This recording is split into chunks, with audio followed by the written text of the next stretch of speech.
Hey there, Saints. Pastor Dave here with another weekly devotional for you. I am going to read from Isaiah 53 in the Message translation today.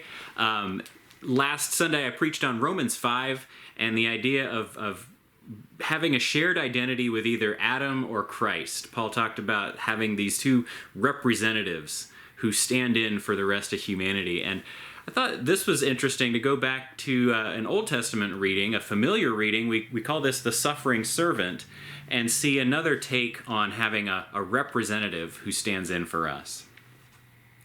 The servant grew up before God, a scrawny seedling, a scrubby plant in a parched field. There was nothing attractive about him, nothing to cause us to take a second look.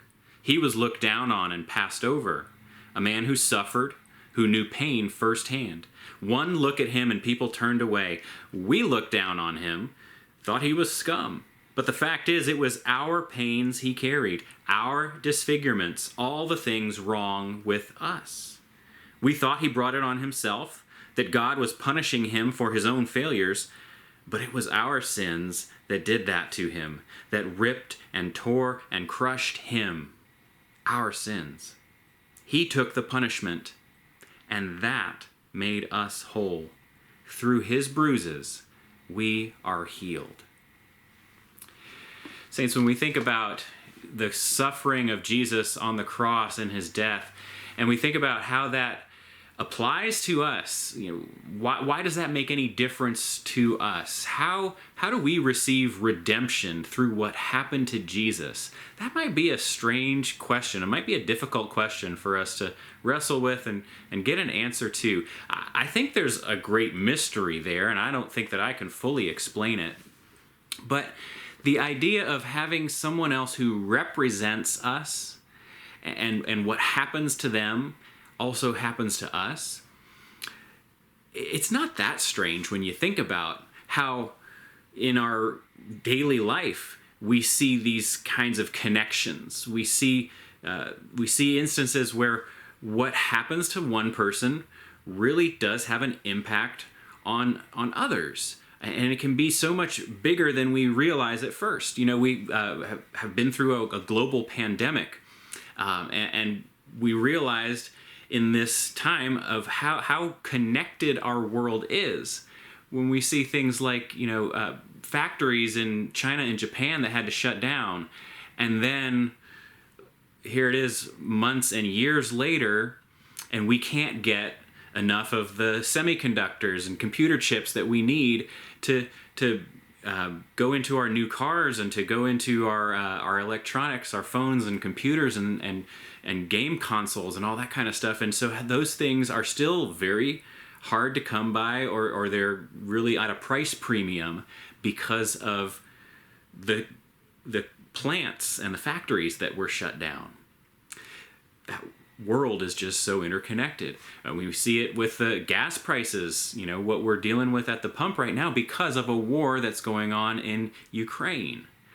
And it doesn't immediately make sense, but as you trace cause and effect, you see where these things all link up and interconnect. And so what happens to one person or to one group of people ends up having a distributed impact on really the whole globe, the way things work now. I think, we see in family relationships. Have you ever said this to your kids? You gotta behave really well when we go to this place because you are a reflection of me. What you do reflects on me and on my parenting and on our family as a whole.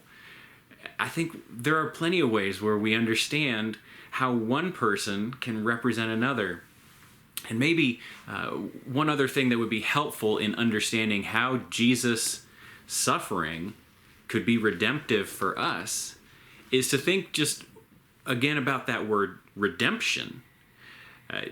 So often we've made it a spiritual and emotional kind of word, but redemption actually has its roots in finance. The idea of redemption means buying back something, means covering a debt, paying what is owed in order to get something back, for example, that you pawned in the pawn shop.